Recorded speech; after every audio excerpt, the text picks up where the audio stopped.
ఈ యొక్క ఆరాధన కార్యక్రమానికి చేరువచ్చిన దేవుని బిడ్డలైన మీ అందరికీ ప్రభు పేరట మిమ్మల్ని అందరూ కూడా ప్రేమపూర్వకముగా ఆరాధనలోకి మిమ్మల్ని ఆహ్వానిస్తున్నాను. 2 సమూయేలు 23వ అధ్యాయము 20వ వచనం నుండి 23వ వచనం వరకు ఈ 4 వచనాలు దేవుడు మన కొరకు సిద్ధపరిచిన మాటలను మనం ధ్యానం చేసుకుంటూ ముందుకు కొనసాగుదాం. చదవయ్యా. మరియు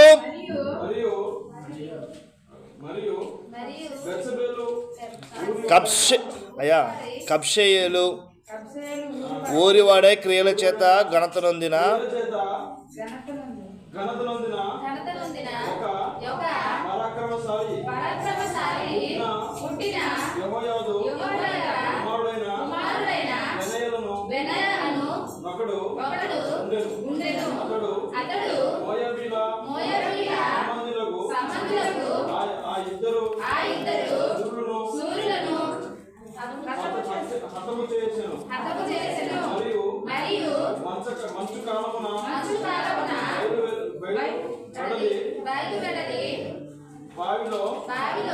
దాగి ఉన్న ఒక సింహమును ఇంకను అతడు సౌందర్యవంతుడైన యొక్క ఐగుప్తుని చంపెను. ఈ ఐగుప్తుని చేతిలో ఉండగా తీసుకొని మా పెన్ను ఒకసారి అమ్మా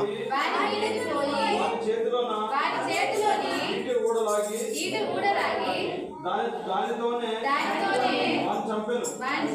ఈ కార్యములు యెహోయాదు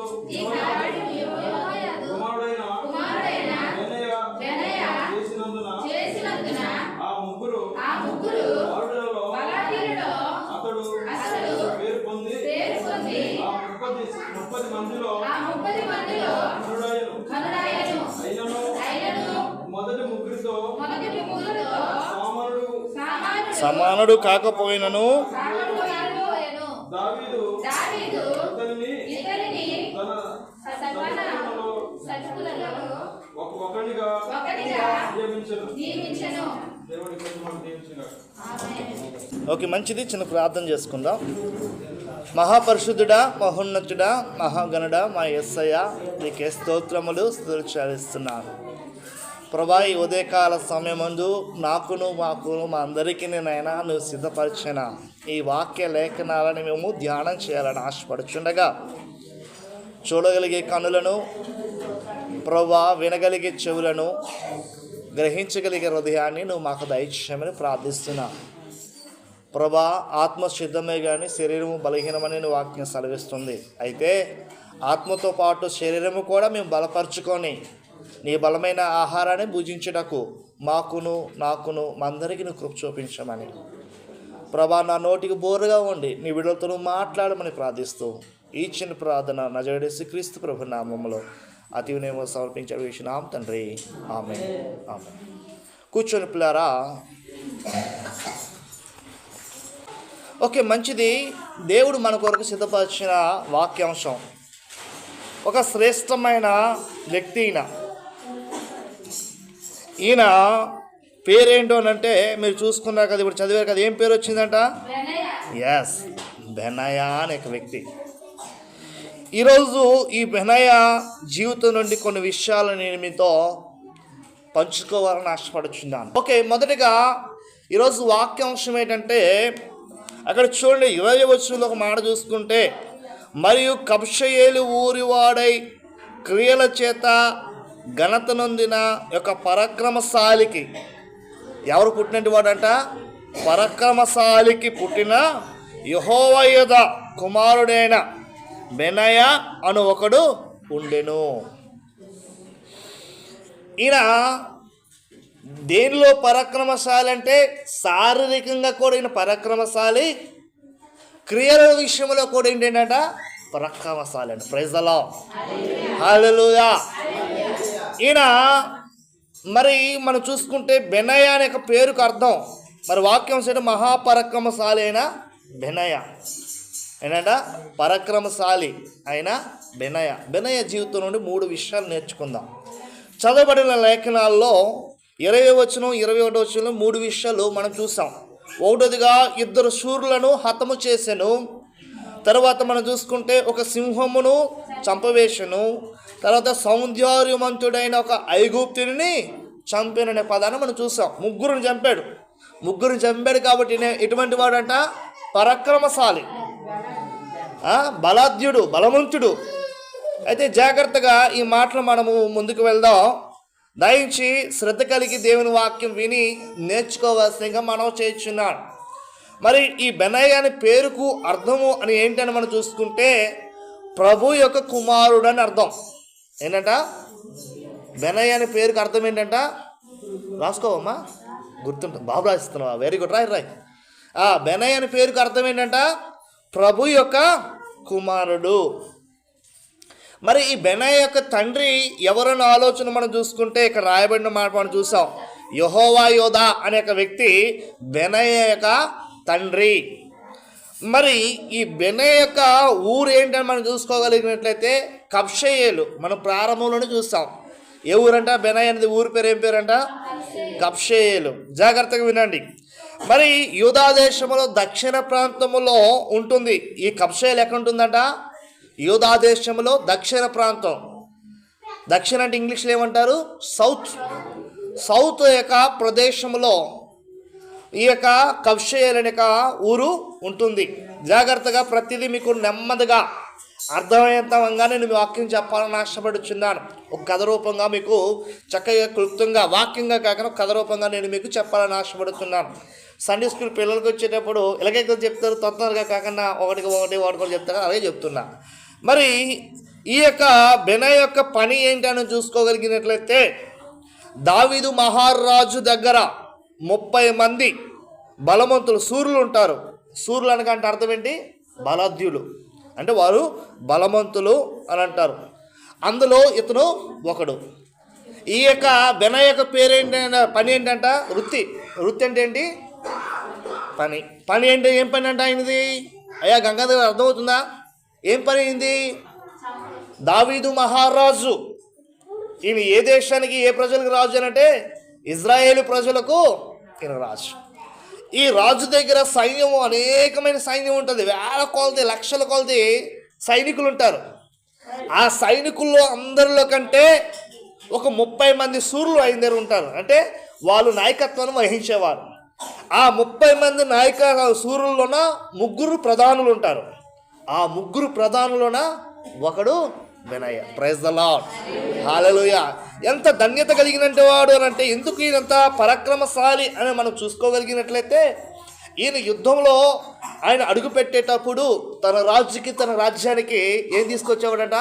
విజయాలను తీసుకొచ్చి ఇచ్చేవాడంట. మరి ఈయన కోసం ఇంకా ముందుకు మనం వెళ్తున్నట్లయితే, మరి ఈ యొక్క వ్యక్తి బెనయ్య ఏ గోత్రానికి చెందినట్టు వాడు అంటే లేవి గోత్రానికి సంబంధించినట్టు వాడు. ఏ గోత్రానికి సంబంధించినట్టు వాడంట? జాగ్రత్తగా వినండి మాటలు. లేవి గోత్రానికి సంబంధించినట్టు వాడు. మరి ఈ లేవి గోత్రం అంటే ఏంటో మీకు తెలుసా? బైబిల్లో లేవి గోత్రం అంటే దేనికి సంబంధించినట్టు వారు తెలుసా? చెప్పండి. సింపుల్గా మంచి మాట చెప్పారు. లేవి గోత్రం దేనికి సంబంధించి అంటే యాజక ధర్మాన్ని చేసేవారు. యాజకత్వాన్ని వాళ్ళ వృత్తి ఏంటంటే యాజకులు. వాళ్ళు తప్ప ఇంకెవరు కూడా చేసేవారు కాదు. మరి ఈయన గోత్రం ఏ గోత్రం చెప్పింది సంబంధించినట్టు వాడంట?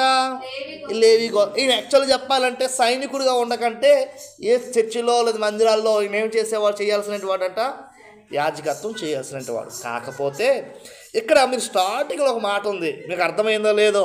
ఏంటుందనంట?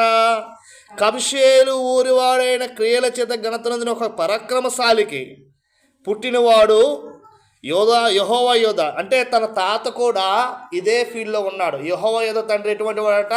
మహాపరాక్రమశాలి అంట. ఆయన పుట్టినట్టు వాడు యెహోవా యోదా. యెహోవా యోదాకు పుట్టినట్టు వాడు బెనయ్య.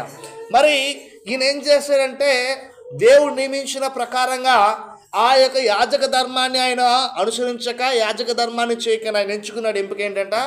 మా తాత వల్ల నేను కూడా సైన్యంలో చేరుతానని సైన్యంలో చేరాడు. మరి ఇక్కడ మనం చూసుకోగలిగినట్లయితే ఈయన యాజక గోత్రంలో, ఆ గోత్రం ఉన్న వారందరూ ఎలా ఉండాలంట? యాజక ధర్మాన్ని చేయవలసిన వాడంట. బెనయ్య ఎలా ఉండాల్సింది మనం చూడాల్సిందంటే యాజకుడిగా ఉండడానికి ఇష్టపడలేదు, కానీ దేనికి ఉండడానికి ఇష్టపడ్డాడంట? సైనికుడిగా ఉండడానికి ఇష్టపడేవాడు. ఎందుకంటే దావీదు యొక్క సైన్యంలో చేరాడు. ఎందుకు ఇష్టపడ్డాడంటే తన తాతనే మోడల్ రోల్గా తీసుకున్నాడు. మనం కూడా మన జీవితాల్లో మనం పెరుగుతుండే కొలది మనం కూడా కొంతమందిని మోడల్ రోల్గా తీసుకుంటుంటాం. వాళ్ళగా ఉండాలి, వాళ్ళ బ్రతకాలి, వాళ్ళ చదవాలి, వాళ్ళ ఉద్యోగం చేయాలి కదండి. ఏ మోడల్లో తీసుకునే వారికి ఏ జీవితంలో ఏది ఉండదు, కానీ జీవితంలో ఒక ఆశయం పెట్టుకున్నట్టు వారు, జీవితంలో గురి కలిగినట్టు వారు ఏం చేస్తారంట? ఏదో ఒక దినం ఆ గురికి చేరుతారంట. మన జీవితంలో అటువంటి ఆశయం లేకుండా మనం జీవించామేమో, అందుకే ఎక్కడికి చేరక మధ్యలో స్టాప్ అయ్యాం. కానీ బెనయ్య అలా చేయలే. తన తాత యొక్క వీరత్వాన్ని చూశాడు, తన తాత యొక్క యుద్ధ నైపుణ్యతను చూశాడు, తన తాత యొక్క ఆ యుద్ధంలోకి వెళ్ళేటప్పుడు శత్రువు ఎలా భయపడేవాడో అవన్నీ కూడా వినేవాడు. తాత స్టోరీ చెప్తుంటారు కదా. ఈరోజు నాకు మా తండ్రి కోసం ఈరోజు చెప్తుంటే నేను గర్విస్తున్నాను లేదా? రేపు నా తదంతరం నా స్టోరీ నా పిల్లలు చెప్తారు, నా పిల్లలు కాపురం మీరే మీ పిల్లలని వింటారు కదా. సో అలా విని ఎవరు పెరిగారంట? బెనయ్య పెరిగాడు. జాగ్రత్తగా వినండి. మరి ఈ బెనయ్య ఎక్కడ చేరంట? దావీదు యొక్క సైన్యంలో చేరాడంట. ఇప్పుడు ముందుకు వెళ్దాం. బెనయ్య ఏ విషయంలో ఘనత నొందినట్టు వాడు అనంటే, బెనయ్య ఘనత పొందిన పరాక్రమశాలని ఆయనకు ఒక బిరుదు కూడా ఉన్నది. ఉందా లేదా? ఏ విషయంలో బిరుదు అని చూస్తే ఆయన క్రియల చేత పరాక్రమశాలిగా పిలువబడ్డాడంట. దేని చేత? క్రియల చేత పరాక్రమశాలి అని పిలువబడ్డాడు. ఈరోజు ఈ బెనయ్య జీవితం నుంచి 3 విషయాలు మనము నేర్చుకుందాం. ఎన్ని విషయాలు నేర్చుకుందాం? 3 విషయాలు. మొదటిగా మనం చూసుకుంటే అక్కడ రాయబడి, ఇతడు మోయాబీలు సంబంధులకు ఆ 2 శూరులను హతము చేసెను అని ఉంది కదా. మోయాబీలు అంటే మూల పురుషులు. ఎవరికి పుట్టినట్టు వారో మీకు తెలుసా? చెప్పగలరా ఎవరైనా? మోయాబీల యొక్క మూల పురుషులు ఎవరు పుట్టారో తెలుసా? చెప్పగలరా ఎవరైనా? ఓకే. ఎవరికి దేవుడు అగ్ని యొక్క గంధకము నుండి తప్పించాడు? ఎవరిని అగ్ని గంధకములు నుండి విడిపించాడు, తప్పించాడు అంటే అగ్ని గుండము కాదమ్మా, లోతు కుటుంబాన్ని దేవుడు రక్షించాడు. ఆ యొక్క అగ్ని చేత ఆ సొదొమ పట్టణం అంతా నాశనం చేస్తునేటప్పుడు లోతుని, లోతు భార్యను, లోతు యొక్క కుమార్తెను, లోతు యొక్క అల్లుడిని పట్టుకొని మీరు ఈ యొక్క ప్రదేశాన్ని విడిచిపెట్టి రమ్మన్నప్పుడు లోతు యొక్క కుమార్తె, లోతు భార్య వచ్చింది. వస్తూ లోతు ఏం చేసిందంటే భార్య వెనక్కి తిరిగి చూడడం వలన తనేమైపోయిందంట? ఉప్పు స్తంభముగా మార్చబడ్డది. అయితే లోతు అమ్మ అందులో మీరు వాక్యమే వినండి, చెడుగా ఆలోచించొద్దే. ఎందుకంటే చాలామంది వాక్య భావన తెలియకుండా బైబిల్ అంటేనే అపవిత్రమైనది, మళ్ళీ పరిశుద్ధమైనది అని అంటుంటారు. దేవుడు కాదు, ఇక్కడ మనుషుల స్టోరీ చెప్తున్నాం, ఓకేనా? అప్పుడు ఈ యొక్క లోతు భార్య ఉప్పు స్తంభంగా మార్చబడిన తర్వాత లోతుని తన కుమార్తెలు ఒక కొండ ప్రాంతంలో ఒక గృహంలో వారు నివసిస్తుంటే పురుషుల యొక్క సంచారం లేని యొక్క ప్రదేశంలో మరి తండ్రితో పాటు యవ్వన కుమార్తెలు 2 ఉంటున్నప్పుడు వారు చేయరాని యొక్క కార్యమును వారు చేస్తారు. ఏంటి అని అంటే ద్రాక్షరసం అనే పానీయమును ఇచ్చి తండ్రిని మత్తులో ఉంచి తండ్రితో వ్యభిచారించి 2 కుమారులను వారు కన్నారు. అందులో ఒకడు మోయాబీ దేశానికి మూల పురుషుడు. మరి ఈ మోయాబు దేనికి సంకేతాన్ని మనం చూడగలిగినట్లయితే దాన్ని మనం శరీర కార్యములను జయించిన వాడు మనం చూస్తున్నాం. దేనికి సంకేతం అంటే మోయాబు దేశం అంటేవాడు, మోయాబు దేశంలో ఉన్న వారందరూ కూడా అంట ఘోరమైన పాపముతో నిండినవారు. ఆ దేశాన్ని ఇప్పుడు కూడా దేవుడు క్షమించడు. ఎందుకంటే ఆ దేశం మన దేవునికి వ్యతిరేకమైనది, అక్షయమైనది. జాగ్రత్తగా విందాం. ఎందుకు ఈ బెనయ్య జీవితంలో మొదటిగా మనం చూడవలసిన విషయం ఏంటంటే ఎవరిని చంపాడంట? మోయాబీల్ని 2 చంపాడు. అయితే ఈరోజు మరి ఆయన మోయాబు దేశానికి ఉన్న సాదృశ్యంగా మనం చూడగలిగినట్లయితే ఆయన శరీర కార్యములను చంపాడు. పిల్లరా, ఈరోజు మన జీవితంలో కూడా మనము శరీర కార్యములను చంపాల్సిన వారంగా ఉన్నాము. ఏంటయ్యా శరీర కార్యములను మనం చంపవలసింది ఏంటని మీరు ఆలోచన చేయగలిగినట్లయితే మరి చూసుకోగలరు. మొదటి 3 విషయాలు. ఈయన ఏ విషయంలో పరాక్రమశాలి అంటే మొదటిగా శరీర కార్యములను జయించేవాడుగా చూస్తున్నాం. రెండవదిగా సాతానును జయించేవాడుగా చూస్తున్నాం. మూడవదిగా లోకమును జయించేవాడుగా చూస్తున్నాం. ప్రతి విశ్వాసి కూడా ఈ 3 కార్యాలను జయించేవాడుగా ఉండాలి. ఎవరైతే ఈ మూడింటిని జయిస్తాడో అట్టి వారిని దేవుడు జీవ కిరీటమును అనుగ్రహించునని దేవుని వాక్యం సెలవిస్తుంది. Praise the lord. ఈరోజు జీవ కిరీటం మనం పొందుకోవాలని ఆశిస్తున్నట్లయితే బెనయా తన జీవితంలో ఈ 3 కార్యములను ఏ విధంగా జయించాడో మనము మన జీవితంలో కూడా బెనయా లాంటి స్వభావం కలిగి, బెనయా లాంటి లక్షణాలు కలిగి మనం జీవించాల్సిన వారముగా ఉన్నాం. మరి ఈ 3 విషయాలు మనం చూసుకున్నట్లయితే మొదటిగా 2 శూరులను హతము చేశాను. ఏ శూరులు అంటే వారు ఏ దేశం చెందినటువంటి వారు అంటే మోయాబు దేశానికి చెందినటువంటి వారు. వారికి మనం ఏం చూసుకున్నాం? సాదృశ్యంగా శరీర కార్యములను చూసుకున్నాం. రెండవదిగా మనం చూసుకున్నాం సింహములను చంపాను అని మాట మనం చూసాం. సింహం అని అంటే అర్థం ఏంటో తెలుసా? సాతానికి సాదృశ్యం. ఆయన మనకు బైబిల్లో కొత్త నిబంధనలు చూసి గర్జించే సింహం వల్ల సాతాను భూమి మీద ఇటు అటు తిరుగుతున్నది, ఎవరు రింగు వేయవాలని అనేది చూస్తుందంట. ఓకేనా? సో దానికి సాదృశ్యంగా ఏం చూపించానంట? సాతానుని చూపించాను. మూడవదిగా చూసుకుంటే సౌందర్యవంతుడైన ఒక ఐగుప్తుని చంపాను. ఐగుప్తు దేశం అంతా కూడా మీరు చూడగలిగినట్లయితే చాలా సౌందర్యంగా, చాలా అంటే చూడడానికి చాలా చక్కగా ఉంటుంది. మరి ఈ యొక్క ఐగుప్తు దేశ సౌందర్యము అనే పదాన్ని మనం చూసుకుంటే లోకము ఎలా ఉంటుందంట? చెప్పండి, లోకం ఎలా ఉంటుందంట? సౌందర్యంగా ఉంటుందా లేదా? లోకము చూడడానికి అందంగా కనబడుతుంది కదా. సో ఈ 3 విషయాలు నేను పొందుపరిచి ఈరోజు మీకు వాక్యం చెప్పాలని ఆశపడుచున్నాను. అయితే మొదటిగా బెనయా ఎవరిని జయించాడు అనే విషయం ఆలోచన చేస్తే, ఎవరిని జయించాడంట? ఎవరిని చంపాడంట? జాగ్రత్త వినండి. ఎవరిని చంపాడంట? ప్రతాప్, అర్థమవుతుంది చెప్పేది? ఒకవేళ అర్థం కాకపోతే చెప్పండి. వాక్యం చెప్పేది అర్థం కాకపోతే, పాస్టర్ మాకు అర్థం కావట్లేదు చెప్పండి, మీకు అర్థమయ్యే భాష మళ్ళీ చెప్తా. ఎవరిని చంపాడు బెనయా చెప్పండి? మొదటిగా మోయాబు దేశానికి చెందిన 2 శూరులను చంపాడు. ఆ 2 శూరులు దేనికి మనం చూసుకున్నాం?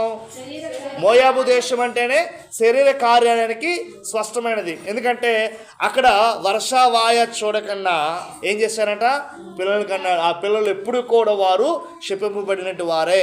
కాబట్టి ఆ దేశం ఎందుకు అంటే దేవుని దృష్టికి శపింపబడిన దేశంగా మనం చూస్తున్నాం. అయితే మొదటిగా శరీర కార్యములు ఈరోజు బెనయా ఏ కార్యములు చేయించాడు విషయంకి వస్తే రండి, శరీర కార్యములకు వస్తుకుని చూసుకుంటే కొలస్సీయులకు రాసిన పత్రిక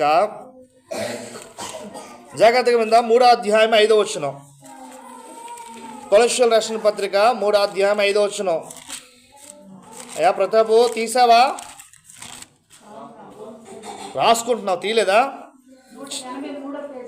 చూడండి. కావున భూమి మీద ఉన్న మీ అవయవములను అనగా జారత్వమును, అపవిత్రతను, కామతురత్వను, దురాశను, విగ్రహారాధన, ధనాపేక్షను చంపివేయుడి. ఏం చంపివేయాలంట? జాగ్రత్తగా వినండి. ఏం చంపివేయాలని చెప్పండి. ఇక్కడ మనం ఎన్ని విషయాలు చూసుకున్నామంటమ్మా? 6 విషయాలు చూసుకున్నాం. శరీర కార్యమును జయించాలి అంటే శరీర క్రియలను చంపివేయడం. అర్థమైందా? శరీర కార్యములను జయించడం అంటే ఏం చంపాలంటే మనం శరీర క్రియలను చంపివేయాలి. జారత్వం ఒక శరీర క్రియ, అది ఆత్మ సంబంధించింది కాదు, శరీరకు సంబంధించినది. ఇక్కడ ఈ యొక్క బెనయా జీవితంలో ఏమేమి చంపాడంటే మొదటిగా జారత్వాన్ని చంపివేశాడు. రెండవదిగా ఏం చంపాడు? అపవిత్రను చంపివేశాడు. మూడవదిగా కామ తురత్వను చంపివేశాడు. నాలుగవదిగా దురాశను చంపివేశాడు. ఐదవదిగా చూసుకుంటే విగ్రహారాధన చంపివేశాడు. ఆరవదిగా చూస్తే ధనాపేక్షను కూడా ఏం చేశాడంటే చంపివేశాడు. ఎప్పుడైతే మనం వీటన్నిటిని చంపగలుగుతామో, అర్థమవుతుందా? ఎప్పుడైతే వీటన్నిటిని మనం చంపగలుగుతామో అప్పుడు మనము మన శరీరాన్ని జయించగలుగుతాం. కాబట్టి నా ప్రియ సహోదరి సహోదరులారా, ఈయన క్రియల చేత ఘనత పొందినటువంటి వాడుగా మనం చూస్తున్నాం. బెనయా ఎటువంటి వాడంట? క్రియల చేత ఘనత నొందినటువంటి వాడు. ఈయనలో చెప్పబడిన ఏ లక్షణాలు ఒక లక్షణం ఉన్నా కూడా ఆ 30 మంది శూరుల్లో ఈయన ఒక జాబితా ఒక వ్యక్తిగా ఉండేవాడు కాదు. ఆ 30 మందిలో ముగ్గురులో కానీ ఈయన ఎటువంటి వాడంట? ప్రధానుడంట. కాబట్టి ఎక్కడ కూడా ధనంగా ఆశించలేదు, ఎక్కడ జారత్వానికి లోబడిపోలేదు, తన జీవితంలో ఎక్కడ కూడా అపవిత్రను పరుచుకోలేదు, తన జీవితంలో దేన్ని కూడా ఆశించలేదు. బైబిల్ చాలామంది వ్యక్తులు ధనాశ, ఆకాను ఏమయ్యాడంట? ధనాశ. ఎలీషా దగ్గర గెహాజీ ఏం చేశాడంట? ధనాన్ని ఆశించాడు. ఒక వ్యక్తి పోయిన కుష్ఠరోగాన్ని ఈయన తీసుకొచ్చి తగిలించుకున్నాడు. కాబట్టి అందుకంటున్నాడు, ఈ కొంచెం విషయంలో నువ్వు నమ్మకంగా ఉన్నావు కాబట్టి నువ్వు భలే దాసుడు. ఏం దాసుడు అంట? భలే నమ్మకమైన దాసుడా. దేవుడు మనకిచ్చిన కొద్ది పనిలో, దేవుడు మనకిచ్చిన కొద్ది సమయంలో, దేవుడు మనకిచ్చిన కొద్ది ఆ యొక్క జీవితంలో మనం ఎలా ఉండాలంటే దేవుని దగ్గర నమ్మకస్తుడిగా మనం ఉండాలి. మనుషుల చేత నువ్వు మంచివాడు అనిపించుకోవడం గొప్ప కాదు, ఈజీ అది. అవునా కదమ్మా? చూస్తునేటప్పుడు మంచివాడు నటించి చూడనప్పుడు నచ్చినట్టు దానికి ఏం దొరుకుతుంది? చూసాడు, అమ్మ వీడు మంచిటోడురా, వీడు ఎప్పుడు వచ్చి మోకరించి ప్రార్థన చేస్తున్నాడు. కొంతమంది చర్చిలకు వచ్చిన ప్రార్థన ఎలా చేస్తుంటారు, ఎవరైనా పక్కన గమనిస్తుంటే గట్టిగా ప్రార్థన చేస్తారు. కన్నీళ్ళు వాళ్ళకి అసలు ఏ బాధ లేకుండా కన్నీళ్ళు కాచేస్తుంటారు. ఇప్పుడు ఏమనుకోవాలి, పక్కన్నాడు వీడు ఎంత ప్రార్థన పరుడు అనుకుంటాను. సీసీ కెమెరా ఇంట్లో పెట్టి చూడాలి, కానీ మళ్ళీ వాళ్ళు చర్చికి వచ్చినంత వరకు ఇంట్లో ఒక్కసారి కూడా వాళ్ళు ప్రార్థన చేసే అనుభవం వాళ్ళకి ఉండదు. ఇప్పుడు దేవుడి దృష్టికి నువ్వు ఎటువంటి వాడివి? వేషధారివి. మనుషుని దృష్టికి నువ్వు ఎటువంటి వాడివి? గొప్ప మంచివాడు, మంచి విశ్వాసం. అయితే ఇలాంటి బెనయ జీవితంలో మనుషుల చేత హెచ్చింపబడినట్టు వాడు కాదు, మనుషుల చేత ఘనత పొందినట్టు వాడు కాదు, మనుషుల చేత మెప్పు పొందినట్టు వాడు కాదు. ఎవరి చేత గడిగి చెప్పండి? ప్రైజ్ ది లార్డ్, హల్లెలూయా. నా ప్రియ సహోదరి సహోదరులారా, మీరు మీ వాక్యం వింటున్న మీరు మీ జీవితంలో నీ కొరకు నీ పక్కన వాడు సాక్ష్యం ఇచ్చినా ఇవ్వకపోయినా దేవుడు అనేవాడు నీ కొరకు సాక్ష్యం ఇచ్చే విధంగా మీరు బ్రతకాలి. ఎప్పుడు బ్రతుకుతాం? మనుషులు చూడనప్పుడు ఏ జీవితం మీద కలిగి జీవిస్తారో మనుషులు చూసినప్పుడు కూడా అదే జీవితం కలిగి జీవించాలా. అప్పుడు మనుషులు సాక్ష్యం ఇస్తారు, దేవుడు సాక్ష్యం ఇస్తాడు. మనుషులు చూసేటప్పుడు ఒకలాగా, మనుషులు ఎన్నాళ్ళు నువ్వు అలా వేయగలవు వేషం? ఎన్నాళ్ళమ్మా? ఒక దినాన్ని దొరికిన తర్వాత ఓరీడు గొప్ప ఓసర వీళ్ళరేడు ఏమంటారంటే మనకి ఇస్తారు బిరుదంట. చెప్పండి, మన బిరుదు అంటే అప్పుడు ఓరీడు గొప్ప ఓసర వీళ్ళరా, ఓరు ఎంతవరకు ఈడేదో మంచి ఈడు ఎంత పెద్ద మోసగాడా. అప్పుడు ఏమవుతుందంటే అందరి చేత నెట్టివేయబడి, అందరి చేత తృణీకరించబడి, అందరి చేత దూషింపబడి నీకు ఒక మూల పడికరాని వస్తువు తీసుకెళ్ళి. ఇప్పుడు చూడు, చీపురు మనకు ఉపయోగమే. ఎప్పుడు ఉపయోగం? తుడిచేటప్పుడు ఉపయోగం. మిగతా అంత టైంలో ఏం చేస్తామంట? ఓ మూల పెడుతుంది, దాన్ని మళ్ళీ తీసుకొచ్చి ఇంటి మధ్యలో మనకు కొంచెం. అలాగే మన వేషం అనేది బయటపడిన తర్వాత, మన రంగు బయటపడిన తర్వాత, మన నటన బయటపడిన తర్వాత ఈ సమాజం కూడా ఏం చేస్తుందంట? చెప్పండి, ఏం చేస్తుందంట? మూల తీసుకెళ్ళి పడేస్తుంది. ఏ గుర్తింపు మనకి ఉండదు, ఏ గుర్తింపు ఉండదు. కాబట్టి మీకు చేతులు జోడించి నేను ఈ సమయంలో సభాముఖంగా నేను మీకు తెలియజేస్తున్న మాట ఏమిటో తెలుసా? మనుషులను మెప్పుపరచడానికి కంటే దేవుని మెప్పుపరచడానికి మీరు ఇష్టపడండి. యవ్వన ప్రేమలు, కోరికలు, ఆశలు, శరీరము ప్రతి ఒక్క యవ్వన కాలంలో ప్రతి ఒక్క యవ్వనస్తురాలని దేవుడు కింద పడేస్తాడు సాతాను. కానీ ఆ యవ్వన కాలంలో అవకాశం దొరికిన ఎవ్వరూ చూడట్లే. పాపము చేస్తే ఎవరు కూడా తెలియదు. యేషోపుకి తన యజమానులు రా రా రా అని ఎంత బలవంతం చేస్తున్నప్పుడు కూడా ఇంతవరకు నేను కాపాడుకున్న నా పరిశుద్ధతను నేను పోగొట్టుకున్నాను. Praise the lord. ఎంత గొప్ప మాట చూసారా? ఇంతవరకు నేను దాచుకున్న ఈ పరిశుద్ధతను, ఈ అల్పమైన ఈ చెడ్డ కార్యము నిమిత్తంగా నా యొక్క పాపాన్ని, నా పవిత్రతను నేను పోగొట్టుకోవడానికి నేను ఎంత మాత్రమును సిద్ధంగా. కానీ మనమైతే ఆ సందర్భాల్లో, ఆ సమయంలో స్త్రీలైనా పురుషులైనా అవకాశం దొరికితే మనం ఏమవుతామంట? పడిపోతాం. ఆయన ఎందుకు పడిపోలేదో తెలుసా? నన్ను గమనించే కళ్ళు రెండు ఉన్నాయి. ఆయన ఏం ఆలోచిస్తున్నాడు? ఆయన ఆలోచనకి మన ఆలోచనకు తేడా ఏంటంట?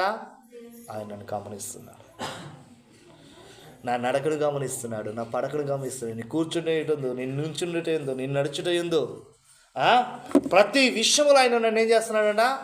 గమనిస్తూనే ఉన్నాడు. నేను ఎక్కడికి వెళ్ళాను, ఎక్కడి నుండి ఇక్కడికి వచ్చాను, ప్రతిదీ ఆయనకి తెలుసు. నేను ఆయన దాయగలిగింది ఏమీ. బెనయ జీవితంలో మొదటిగా ఏం చూసామనంటే శరీర కార్యములను చంపివేసేవాడుగా ఉన్నాడు. నా ప్రియ సహోదరి సహోదరులారా, ఈ 6 విషయాల్లో 5 మన జీవితంలో ఉండకపోవచ్చు, కానీ 5, 6లో ఏదో ఉంటుంది కదా. నీ జీవితంలో జారత్వం లేకపోవచ్చు, నీ జీవితంలో అపవిత్రత లేకపోవచ్చు, నీ జీవితంలో కామతురత్వం లేకపోవచ్చు, నీ జీవితంలో దురాశ లేకపోవచ్చు, నీ జీవితంలో విగ్రహారాధన లేకపోవచ్చు, కానీ జీవితంలో ధనాపేక్ష, ధనం సంపాదించాలి, ఎలా సంపాదించాలనే ఆశ నీలో ఉంటే బైబిల్ ఒక మాట ఉంది, ధనము ఎక్కడుండనో మనసు అక్కడేనే ఉంటున్నట.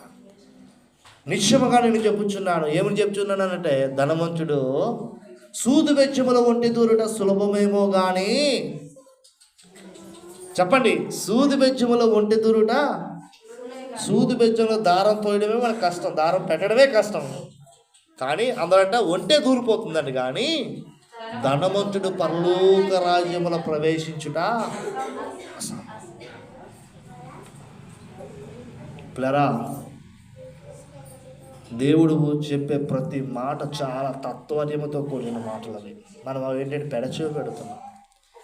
ఎందుకు ఆ మాట అన్నాడు అని అంటే, ఒక యవనస్తుడు నిత్య జీవం పొందుకోవడానికి కోసము యేసుక్రీస్తు ప్రభువాన్ని వెంబడిస్తూ వెళుతుండగా ఆయన ఏమన్నాడంట, సద్బోధకుడా, నేను నిత్య జీవం పొందాలంటే ఏం చెయ్యాలంటే ఆయన కొన్ని షరతులు చెప్పాడు. యేసుక్రీస్తు ప్రభు చెప్పేటప్పుడు యవనస్తుడు ఏమన్నాడట, నేను నా బాలి నాటి నుండే, నా చిన్న ప్రాయం నుండి వీటన్నిటిని నేను అభ్యాసింపి చేసి ఉన్నానయ్యా. అంటే నీలో ఒకటి కొదువుగా ఉన్నది అంటే ఏంటయ్యా, నీది ఉన్న ధనమంతా కూడా అమ్మి బేదలకు పంచిపెట్టి నన్ను వెంబడించమనంటే, అక్కడ ఆ ధనవంతుడు ఈర్ష్యాభావం ఏంటి, నాకున్న ధనం, నా తండ్రులు, నా ముత్తాతలు, నా తాతలు నాకు సంపాదించిన ధనమంతా అనుభవించాల్సింది నేను, అటువంటి నేను కాక అది అమ్మి బేదలకు పంచిపెట్టాలని అక్కడికి వెళ్ళి ఆగిపోయాడు. తన నిత్య జీవాన్ని పొందుకోలేకపోయాడు. కాబట్టి నా ప్రియ సహోదరి సహోదరులారా, ధనం అనేది అవసరము, ధనం అనేది మనకు కావాలి, కానీ ధర్మమే మనకు దేవుడిగా, ధనమే మనకు సర్వంగా. మరి ముందుకు వెళ్దాం చూద్దాం. మొదటిగా ఏం చూసుకున్నాం మనము బెనయ జీవితం నుండి? శరీర కార్యములను జయించాలి.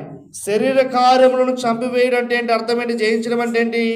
శరీర క్రియలను చంపివేయడం. రెండవదిగా చూద్దాం. ఈ రెండవదిగా మనం చూసుకోగలిగినట్లయితే అక్కడ మనం చూసుకున్న 2వ సమయంలో మనం చూసుకున్నాం. ఏం చూసామంట? సింహమును. ఏం చూసాండి అక్కడ మనము? అమ్మమ్మ కాదు, రెండోదిగా చూడండి.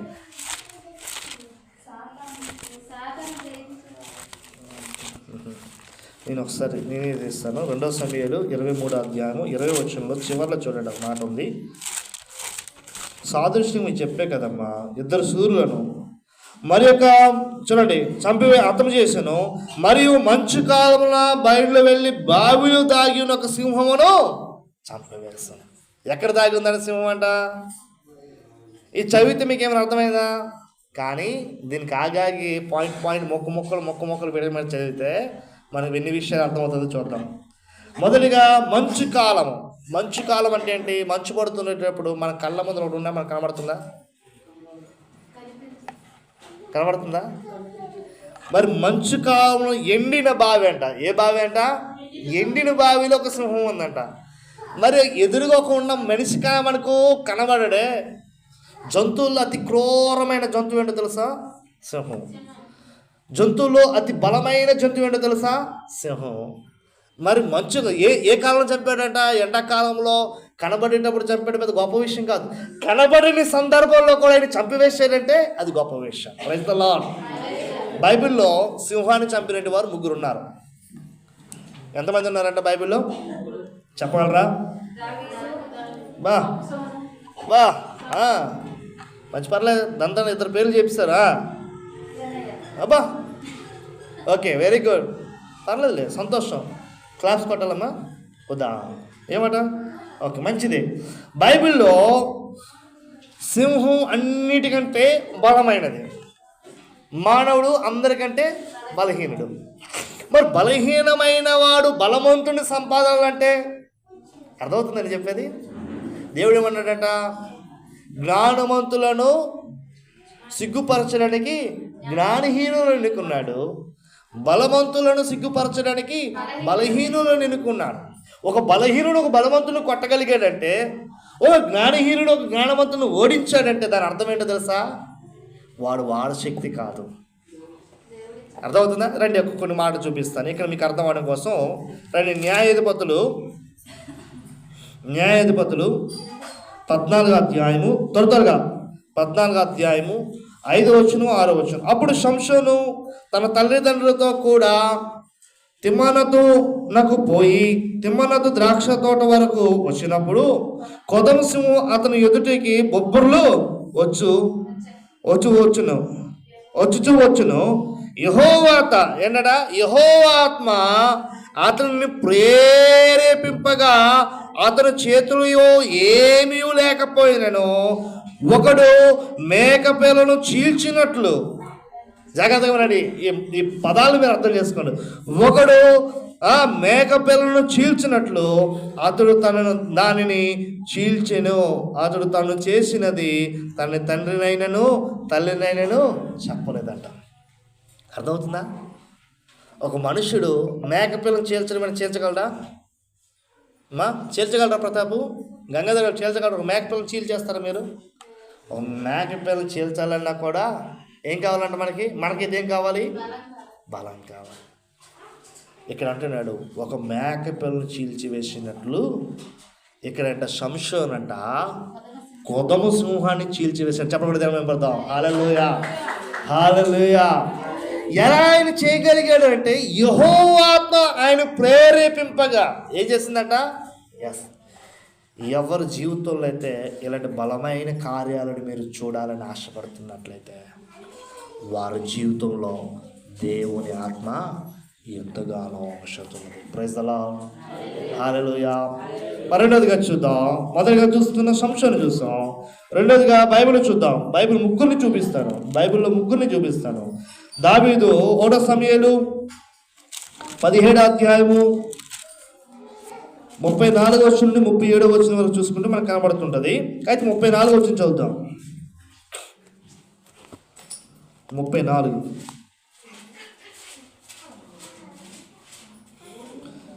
అందుకు దావీదు సౌలుతో ఇట్లా, నేను మీ దేవుడునైనా మీ దాసుడునైనా నేను నా తండ్రి యొక్క గొర్రెలను కాయుచుండు సింహోను ఎలుగుబంటిను వచ్చి మందలో నుండి ఒక గొర్రె పిల్లను ఎత్తుకొని పోవుచుండగా నేను దానిని తరిమి చంపి దాని నోటి నుండి ఆ గొర్రెను విడిపించి తిని అది నా మీదకి రాగా దాని గడ్డము పట్టుకొని దానిని కొట్టి చంపితిని.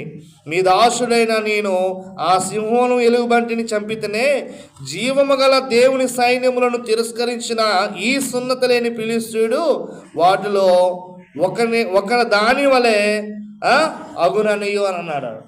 ఏమన్నాడంట? అయ్యా, ఇదిగో నీ దాసుడైన నేను ఒక మంద కాస్తున్నాను. ఏ మంద కాస్తున్నాను నేనా? దావీదు గొర్రెలు మంద కాస్తున్నాను. అయితే ఒకనొక దినము ఆ ఒక గొర్రెని ఏంటంట కొదమ సింహం వచ్చి తీసుకెళ్ళిపోతుంటే దాని దవడలు 2 పట్టంట చీల్చి చంపాడు. దాని నోటి నుండి ఆ దవడలు పట్టి చీల్చి ఆ గొర్రె మేకపిల్లను. Praise the Lord. అందుకంటున్నాడు ఇక్కడ ఏమంటున్నాడంటే, ఈ ఫిలిష్తీయుడు సున్నత లేనటి వాడు, వీడెంతటి వాడు, వీడే పాటి వాడు. కొదమ సింహం ఎలా ఉన్నదో అలాగనే వీడు వాటి వలన ఒకడే తప్ప నాకేది తేడా లేదంట. Praise the lord. అందుకే అంటున్నాడు, యెహోవా ఆత్మ ఆయన మీదకి దిగిరాగా ఆయన ఏం చేశాడంట? వెళ్ళి యుద్ధం చేసి ఆ యుద్ధములు అంటున్నాడు. ఏమన్నాడంట? చెప్పగలుగుతారా డైలాగులు? దావీదుని చూసి ఆ గొల్లియతు రాజు ఏమంటున్నాడు? అరే, నేను కాదు అనుకుంటున్నావా, గెద్దరు అనుకుంటున్నావా? నీ చేతిలో కర్ర లేదు, కత్తి లేదు, ఏమి లేదు, అదేదో ఒడిచి పట్టుకుని రాళ్ళు ఏరుకుని నాకు వచ్చి కొట్టడానికి చంపడానికి వచ్చేస్తున్నావు, రారా నీ మాంసాన్ని కోసి కాకులు గెద్దలు నేను పంచివేస్తానంటే ఏమన్నాడట? నేను నీతో యుద్ధం చేయట్లేదు, నా పక్షమన నా దేవుడు యెహోవా నామమున నేను ఈ యుద్ధం చేస్తున్నాను. ప్రైజ్ ద లార్డ్, హల్లెలూయా. ఒకే రాయ గురిసేసి ఇసిరి కొట్టగా అది వెళ్ళి నుదుటి మీద తగిలి స్పాట్లో పడి తన తల తెగనరికి తీసుకొచ్చి సౌలుకి అప్పగించాడు. Praise the lord. బెనయ్య జీవితంలో కూడా మంచు కాలంలో తన ముందర ఏదున్నదో కూడా కనబడిన కాలమున కొదమ సింహం బావిలో దాగి ఉంటే ఆ బావిలకు దూకి కొదమ సింహను చంపగలిగాడు అంటే అది బెనయ్య బలము కాదు, బెనయ్య గొప్పతనము కాదు. ఏ గొప్పతనం అంట? చెప్పండి, ఏ గొప్పతనం అంట? దేవుని యొక్క గొప్పతనం. ఎవరైతే శరీర కార్యములను జయిస్తాడో వారి జీవితంలో ఏముంటుందంట? దేవుని కార్యము బలముగా ఉంటుంది. ఎవరైతే శరీర కార్యములను విడిచిపెడతారో వారి జీవితంలో ఏముంటుందంట? దేవుని ఆత్మ ఉంటుంది. కాబట్టి ఈ యొక్క సింహానికి సాదృశ్యంగా మనం ఏం చూపించానంటే మీకు సాతానును చూపించాను. నా ప్రియ సహోదరి సహోదరులారా, అందుకని అంటున్నాను, వాక్యం చూసుకోగలిగినట్లయితే మరి మనం చూసుకోగలిగినట్లయితే చూడండి, ఒకసారి గర్జించే సింహాలు సాతాను తిరుగుచున్నాడు. మన జీవితంలో సాతాన్ని ఎదిరించాలి, సాతాను మీద మనం నెగ్గాలి అనుకుంటే దానికి ఎంతో బలం కావాలి. ఒక్కసారి ఒక మాట చూపిస్తాను. దానియేలు గ్రంథంలో ఒకవేళ రిఫరెన్స్ నాకు కనబడితే ఇప్పుడే మీకు చూపిస్తాను. ఒక్కసారి దానియేలు గ్రంథం తెరవండి మీరు కూడా. ఇంతలోన సాతాను ఎంత బలవంతుడో నేను మీకు తెలియజేయడం కోసం నేను దానియేలు గ్రంథం నుంచి ఒక మాట, నాకు ఒకవేళ రిఫరెన్స్ నాకు ఇప్పుడు కనబడితే నేను మీకు చూపిస్తాను. అమ్మ ఒక్కసారి ఉండమ్మా, వెంటనే దానియేలు అని అడిగేసరికి నేను చెప్పడానికి సిద్ధంగా ఉండాలా అంటే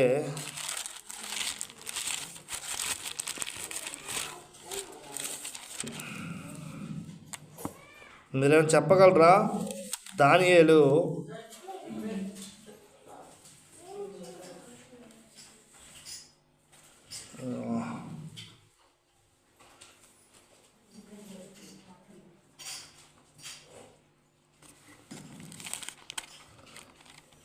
ఎక్కడుందన్నమాట?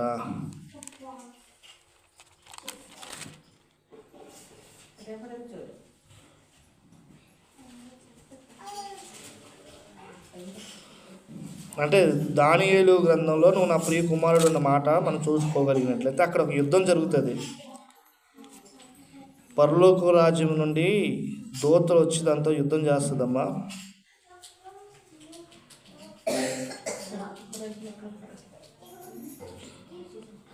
ఒకసారి 10వ అధ్యాయంలో చూడండి, ఎక్కడ మీకు కనబడుతుంది అని చెప్పండి ఒకసారి.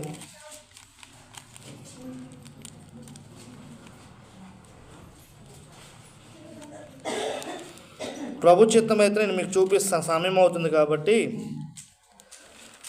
10వ అధ్యాయంలో ఒక మాట అంటున్నాడు. ఏమంటాడంటే 13వ వచనంలో పారసీకుల అధిపతి యొక్క 20 దినములు, అది కాదులే, ఈ 13వ వచనం చూడండి. పారసీకుల రాజ్యాధిపతి 20 దినములు నన్ను ఎదిరించెను. ఇంకను పారసీకుల రాజుల సముఖంలో నేను నిల్చుండగా ప్రధాని దూతలో అధిపతిలో మిఖాయేలు ఒకడు నాకు వచ్చి సహాయము చేయవచ్చును. దేవుని దగ్గర 2 దూతలు ఉన్నాయి. వర్తమానమును అందజేసే దూత పేరు ఏం పేరు తెలుసా? గాబ్రియేలు దూత. ఏం చేస్తుందంట? దేవుని యొక్క వర్తమానాన్ని ఈ లోకానికి వచ్చి తెలియజేస్తుంది. మిఖాయేలు ఏం చేస్తుందంట? యుద్ధం చేసే దూత. మరి ఈ యొక్క గాబ్రియేలు దూత ఈ 10వ వచనంలో ఇప్పుడు మనం చూసుకున్నాం కదా. దానియేలు, నువ్వు నా ప్రియ కుమారుడు కనుక నేను నీ యొద్దకు పంపబడుతుని, నువ్వు లేచి నిలవబడి నేను నీతో చెప్పిన మాటలు తెలుసుకున్నాము అని అన్నీ మనం చూస్తే కాంటెక్స్ట్ అని చదవండి, నాకు ఇప్పుడు సమయం లేదు చెప్పడానికి. మరి దానియేలు ఉపవాసం ప్రార్థిస్తునేటప్పుడు దేవుడు గాబ్రియేలును పంపించాడు. పారాసీకుల రాజ్యాధిపతి 21 దినములంట గాబ్రియేలు దావీదుకు రాకుండా వాయుమండలంలో యుద్ధం జరిగిందంట, ఆకాశ మండలంలో. అప్పుడు తను సాతానుతో ఎదిరించలేనప్పుడు మిఖాయేలు వచ్చి సాయం చేస్తే వాడిని ఓడించి కిందకి రాగలిగారంట. నీకు అర్థమవుతుందా? మీరు పరలోక రాజ్యం వెళ్ళిపోవడం పెద్ద ఈజీ అనుకుంటారు. మొదటి ఆకాశం, రెండో ఆకాశం, మూడో ఆకాశం. మూడో ఆకాశం దాటిన తర్వాతే పటిక సముద్రము, తర్వాత పరలోక రాజ్యం ఉంటుంది. మరి మొదటి ఆకాశాన్ని మనం దాటాలంటే మొదటి ఆకాశంలో ఎవరు ఉంటారంట? వాయుమండల అధిపతి. ఎవరంట ఆయన? చెప్పండి, వాయుమండల అధిపతి ఎవరంట? సాతాను. వాని దూతలు ఉంటాయి, వాడు ఉంటాడు. వాడిని మనం ఎదిరించాలంటే శరీర బలము సరిపో. అందుకే అంటున్నాడు ఎక్కడంటే ఎఫెసీయులకు రాసిన పత్రికలో ఏమన్నాడంట? 6వ అధ్యాయంలో చూసుకుంటే ఆయన అన్నాడు, చూడండి, మీకు స్పష్టంగా రాయబడిన మాట. 6వ అధ్యాయంలో ఏమన్నాడు చూద్దాం. ఎఫెసీయులకు రాసిన పత్రిక తీరండి ఒకసారి. ఎఫెసీయులకు రాసిన పత్రిక 6వ అధ్యాయము. అమ్మా లేట్ అవుతుందని ఏమనుకోకండి, ఒకటే సెక్షను. 6వ అధ్యాయము 14. ఏలైనగా మీ నడుమునకు సత్యమును దట్టి కట్టుకొని నీతిని మైమరుపు తొడుక్కొని పాదములకు సమాధాన సువార్త వలనైన సిద్ధ మనసుతో జోడును తొడుక్కొని నిలువబడి ఇవన్నీయుగాక విశ్వాసమును డాలును పట్టుకున్నది. దానితో మీరు దుష్టుని అగ్నిబాణం వంటి ఆర్పుటకు శక్తిమంతులగుదురు. మరియు రక్షణ శిరస్త్రమును దేవుని వాక్యమును ఆత్మ ఖడ్గమును ధరించుకున్నది. ఏంటంటే ఇక్కడ 12వ వచనం అన్నాడు. ఇక్కడ ఉంది 12వ వచనంలో ఏమన్నాడంటే చూడండి, 10 నుంచి తుదుకు ప్రభు యొక్క మహాశక్తిని బట్టి ఆయన యందు బలవంతులై ఉండుడి. ఎవరు యందు బలవంతులై ఉండాలంట? దేవుని యందు. మీరు అపవాది తంత్రములను ఎదిరించుటకు శక్తిమంతులగునట్టు దేవుడిచ్చి సర్వాంగ కవచమును ధరించుకుని. ఆ సర్వాంగ కవచమే 14వ వచనం నుండి మనం 17వ వచనం వరకు మనం చూసుకున్నాం. దేవుడిచ్చిన సర్వాంగ కవచం అదే. అర్థమవుతుందా? మనం ఎవరితో పోరాడుతున్నామంట? అపవాది అయిన తంత్రములు ఎదిరించుటకు శక్తివంతులు దేవుడిచ్చిన సర్వాంగము ధరించుకోండి. ఏలనగా మనం పోరాడునది శరీరులతో కాదు గాని ప్రధానులతోనూ అధికారులతో ప్రస్తుత అంధకార సంబంధులకు లోకనాథులతో కాదు, ఆకాశ మండలం ముందున్న దురాత్మ సమూహములతో. ఎక్కడున్నాయంట దురాత్మ సమూహం? అర్థమవుతుందా మీకు చెప్పేది? ఎస్, ఇది మీకు అర్థం కావడం కోసం చెప్పా. కాబట్టి మనము ఈ లోకాన్ని విడిచిపెట్టిపోయిన తర్వాత దేవుని దగ్గరికి వెళ్ళిపోవడం ఈజీ అనుకోకండి. అర్థమవుతుందా? మొదటి చెప్తున్నా, మొదటి ఆకాశం, రెండవ ఆకాశం, మూడవ ఆకాశం. ఈ 3 ఆకాశాలు దాటిన తర్వాత అప్పుడు పటిక సముద్రం ఉంటుంది. ఆ పటిక సముద్రం దాటిన తర్వాత జీవవృక్షం అనే చెట్టు ఉంటుంది. ఆ చెట్టు దాటిన తర్వాత దేవుని యొక్క మహిమ సింహాసనం ఉంటుంది. ఇవన్నీ అర్థం కావాలి, ప్రకటన గ్రంథం మరి మీరు చదవాలి. కాబట్టి ఇంత పెద్ద చరిత్ర ఉంది కాబట్టి మనంత ఈజీగా మనం వెళ్ళిపోవడం అంత సంభవం కాదు. అనుకుంటారు ఈజీ, మనం దేవుడిని నమ్ముకుని ప్రార్థన చేసి వెళ్ళిపోతుంటే అసంభవం అది. కాబట్టి 3 విషయాలు చూసుకున్నాం. 3వ విషయం చూసుకుంటే ఏంటి చూసుకున్నామంట బ్రదర్? 3వ విషయం ఎవరిని చంపాడంట? మూసారా? ఒక సౌందర్యవంతుడైన ఐగుప్తిని చంపవేశాడంట. ఎవరిని చంపాడంట? ఐగుప్తు దేశము లోకానికి సాదృశ్యము. ఐగుప్తు దేశంలో ఏముందో తెలుసా? చెప్పండి. పాపం ఉన్నది. ఐగుప్తు దేశంలో ఏముందంట? ధనాశ ఉంది. ఐగుప్తు దేశంలో ఏముందంట? శరీరాశ ఉంది. ఐగుప్తు దేశంలో ఏముందంట? నేత్రాశ ఉంది. ఐగుప్తు దేశంలో ఏముందంట? జీవపు డంబము ఉన్నది. సో ఇవన్నీ కూడా ఎక్కడ ఉన్నాయంట? లోకంలో ఉన్నాయి. లోకానికి ఎగ్జాంపుల్ ఏంటంట? ఐగుప్తు దేశము. మరి ఈ ఐగుప్తు దేశము ఒకనొక దినమందు ఆ లోతు అదేవిధంగా అబ్రహాం ఇద్దరు గొడవ పడినప్పుడు అబ్రహాం ఏమన్నాడంట? అయ్యా, నీకు నాకు ఎందుకు గొడవలు కానీ, మరి నీ ఈ మొత్తం ప్రదేశం అంతా చూడు. ఈ ప్రదేశం నీకు ఏ ప్రదేశం ఇస్తే ఆ ప్రదేశానికే నీవు నీ గొర్రెలు కాపులు నీ గొర్రెలు తోడుకుని వెళ్ళిపోమంటే సోయార్ అనే ఒక ప్రాంతాన్ని తను ఎంచుకున్నాడు. ఎందుకంటే అది పచ్చదనముగా సస్యశ్యామలంగా చూడడానికి రమ్యముగా ఉంది కాబట్టి తను ఎంచుకున్నాడు.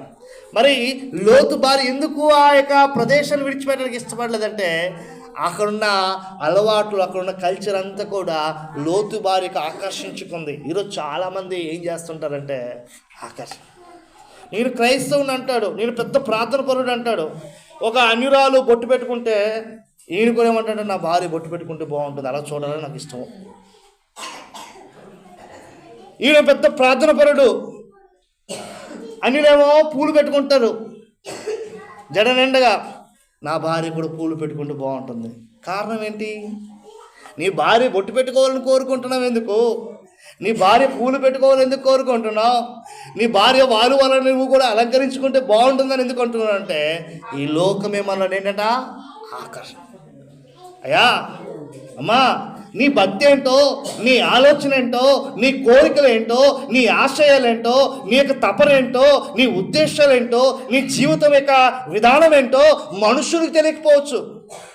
రోడ్డు ఎక్కేసరికి నాకంటే వీరుడు లేడు, నాకంటే సూర్యుడు లేడు, మాట ఎప్పితే ఆహు ఊహు ఆహా ఊహు. 4 గోడల మధ్యకి వెళ్ళేసరికి లోకములో ఉన్నవాడు తలంపు ఎలా ఉంటుందో నీ తలంపు కూడా, లోకంలో ఉన్నవాడు ఆలోచన ఏంటిదో నీ ఆలోచన కూడా అట్టిది. లోకస్తుడికి తెలియకపోవచ్చు నీ నటన జీవితం, కానీ ఎవరికి తెలుసంట? వాడులాగే నువ్వు ఉండాలని ఎందుకు కోరుకుంటున్నావంటే ఆ వ్యక్తి నిన్ను ఆకర్షించుకుంది కాబట్టి, అలా ఉంటే నువ్వు బాగుంటావు కాబట్టి నువ్వు అలా ఉండు. ఆ వ్యక్తికి ఇష్టం లేకపోయినా బలవంతం చేస్తుంటారు కొంతమందికి బొట్టు పెట్టుకోవడం ఇష్టం ఉండదు కానీ బొట్టు పెట్టుకో అంటారు. కొంతమంది బొట్టు పెట్టుకోవడం ఇష్టం ఉండదు కానీ పెట్టుకోమంటారు. కొంతమందికి ఎట్టుకోవడం ఇష్టం ఉన్నా కూడా తీసే అంటుంటారు. అయితే నా ప్రియ సహోదరి సహోదరులారా, నేను అంటున్నా, ఏమంటున్నానంటే బొట్టు పెట్టుకోవడం వలన, పువ్వులు పెట్టుకోవడం వలన, పెట్టుకోకపోవడం వలన ఏమి లేదు, అర్థమైందా? కానీ ఇక్కడ ఏముంది అని అంటే, మనకు దేవుని వాక్యం స్పష్టంగా క్లారిటీగా క్లియర్గా ఏం చెప్తున్నాడంట? మీరు ఈ లోకము నుండి వేరు చేయబడ్డారు. ఏం చేయబడ్డారంట? 100 మంది స్త్రీలను కూర్చున్నా కూడా గుర్తించాలమ్మా, నువ్వు దేవుణ్ణి నమ్ముకున్న క్రైస్తవురాలు కదా అని అంటే బొట్టు పెట్టుకుని మాత్రం గుర్తుపెట్టుకోగనుకోకండి. విధవరాలు కూడా కొంతమంది ఈ రోజుల్లో బొట్టు పెట్టుకోవట్లేదు. ఎలా ఉండాలి?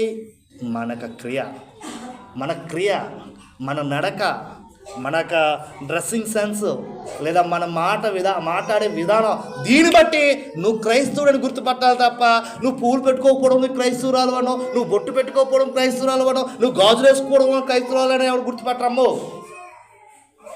ఈరోజు చాలామంది బొట్టు పెట్టుకోలేని వారు చాలామంది ఉన్నారు, గాజులు వేసుకోలేని వారు చాలామంది ఉన్నారు, పూలు పెట్టుకోలేని వారు చాలామంది ఉన్నారు. అది పెట్టుకోవడమో పెట్టుకోకపోవడం నీ వ్యక్తిగత విషయం అది.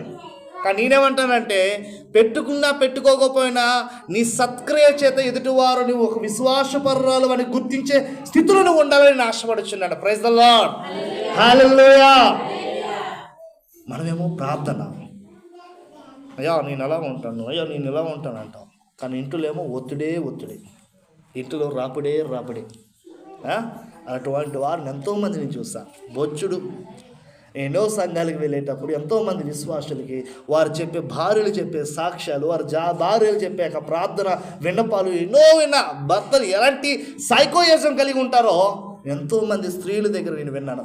అయ్యా మా కొరకు ప్రార్థన చేయ, నా భర్త ఆలోచన కొరకు ప్రార్థన చేయ, నా భర్త విధానం కొరకు ప్రార్థన చేయమని ఎంతోమంది చెప్పారు. అలాగే భర్తలు కూడా తమ భార్యల కోసం చెప్పే భర్తలు ఎంతోమంది ఉన్నారు.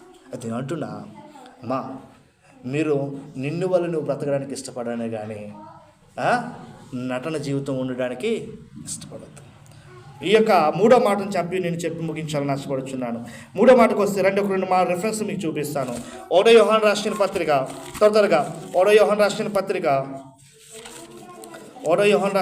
2వ అధ్యాయము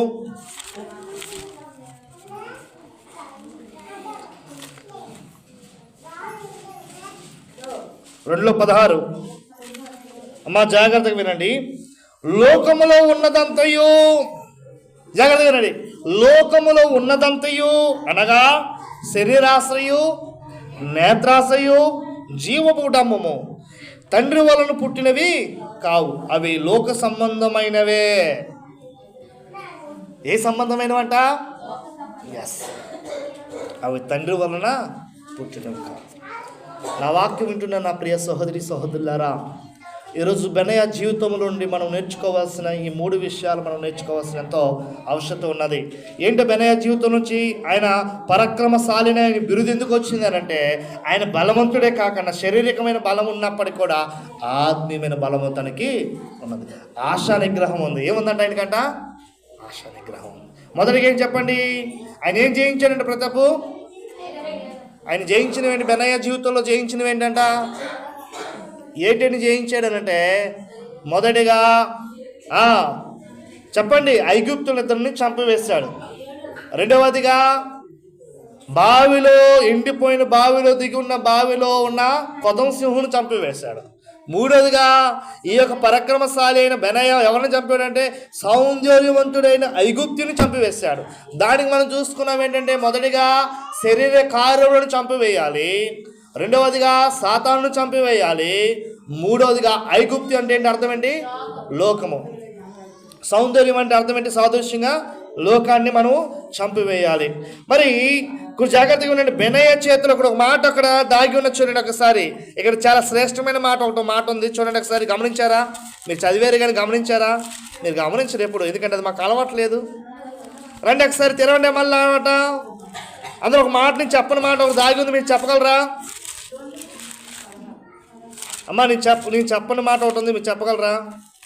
ఎవరు చెప్పగలరు? చెప్పండి, ఎవరు చెప్పగలరు? తెరవండి, బైబిల్ తెరవండి. 2 సమూయేలు 23వ అధ్యాయము. ఎందుకు మూసేస్తుంటారు? 23వ అధ్యాయము 21వ వచనంలో, ఈ ఐగుప్తుని చేతిలో ఈటు ఉండెను, బెనయ్య చేతుల్లో దుడ్డిగర ఉండెను. Praise the lord. ఐగుప్తు చేతిలో ఏముందంట? ఈట అంటే బాణం ఉంది. బెనయ్య అనే వ్యక్తి జీవితంలో తన చేతిలో ఏముందంట? కర్ర ఉంది. అందుకే నీ దుడ్డుగర్రయు నీ దండము నన్ను ఆవరించను. దుడ్డుగర్ర అంటే వాక్యానికి సాదృశ్యము. ఏంటంటే ఆ మాట మనం చూసుకుంటే ఎక్కడ కనబడుతుంది తెలుసా మీకు? కీర్తనలు ఎక్కడ కనబడుతుంది? నీ దుడ్డుగర్రయు నీ దండము నన్ను చెప్పగలరా?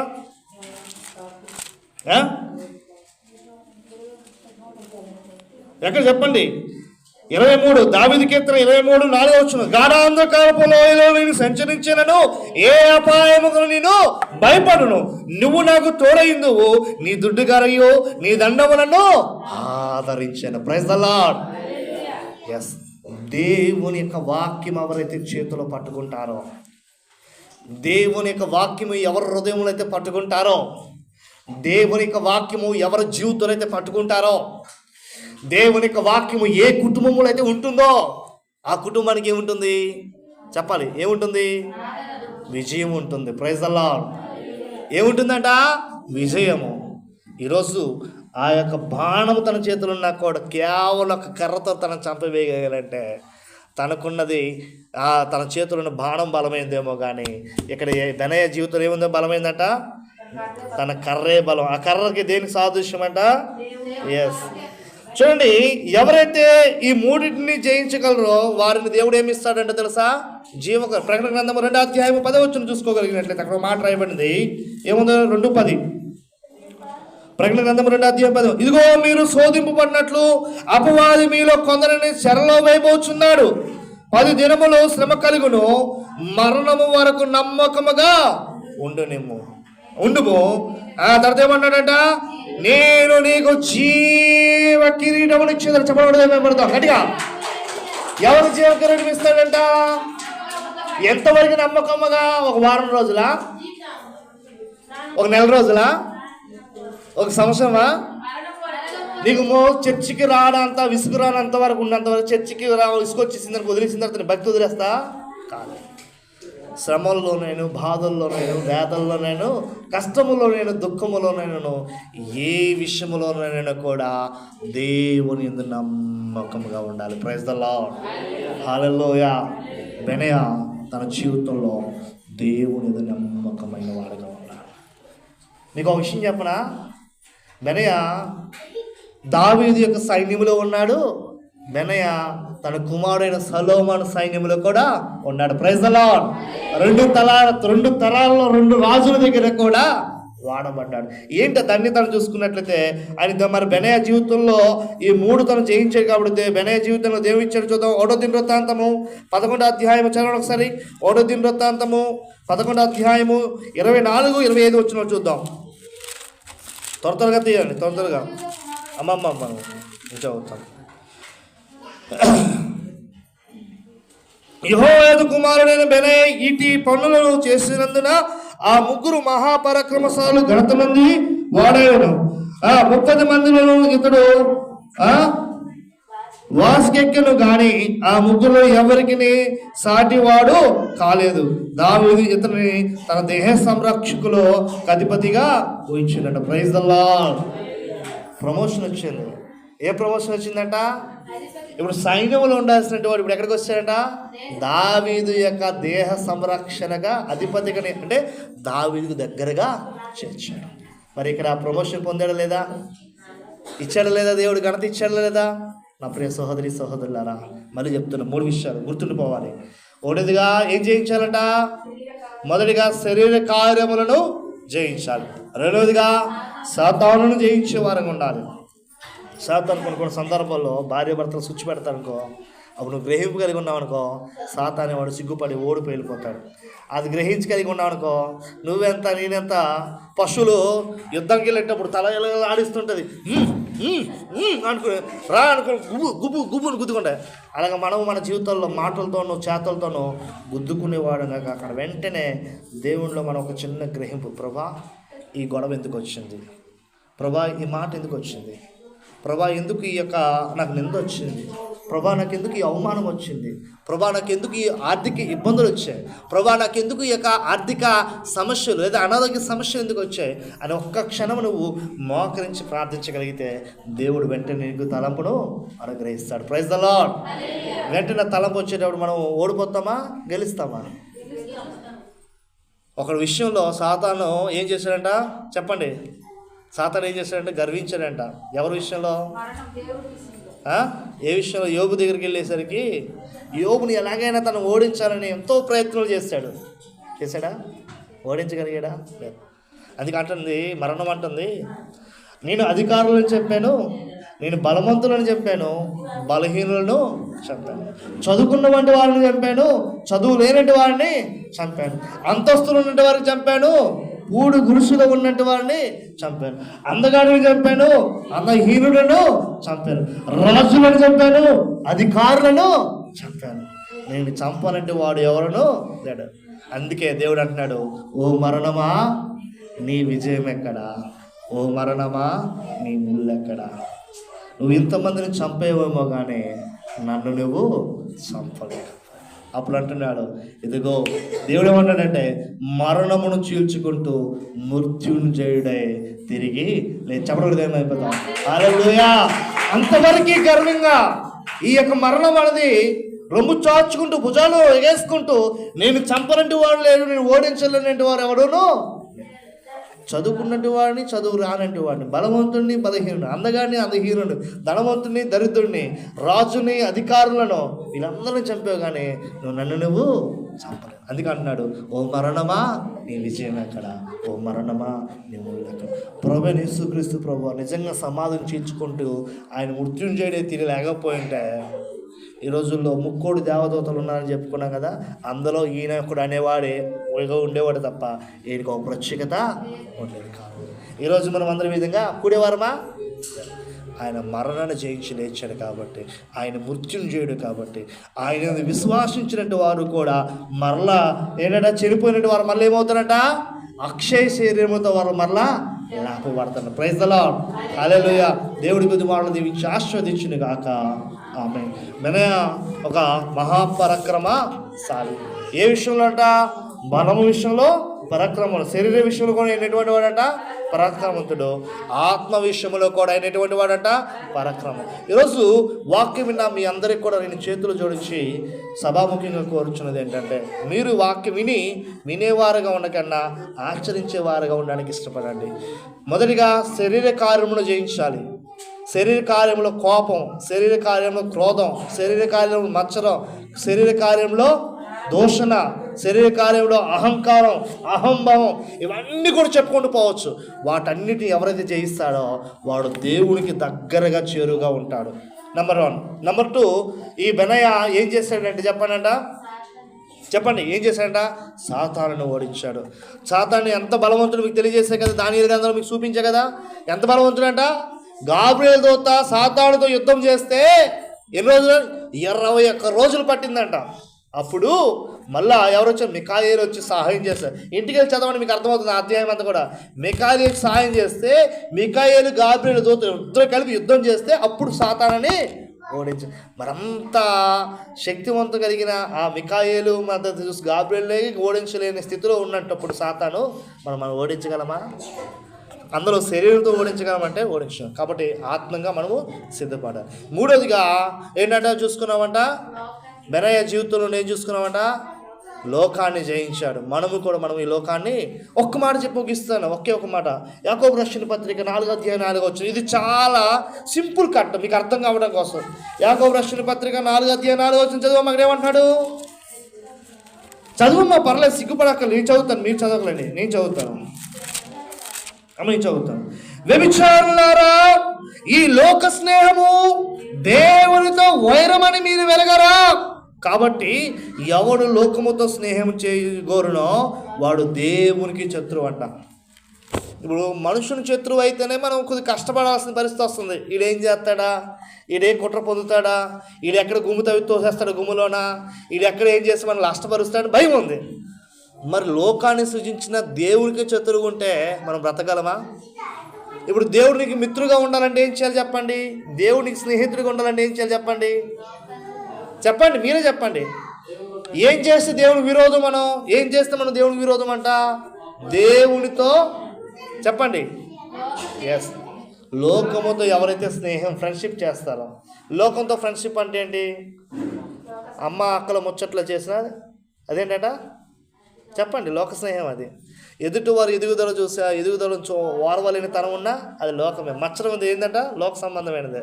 అసూయ, ద్వేషం, పగ, ప్రతీకారం, అలాగే సినిమాలు, సీరియల్స్, లేదంటే ఇంకా పేకాట, లేదంటే త్రాగుడు, వ్యభిచారం, ఇవన్నీ దేని స్నేహం అంట?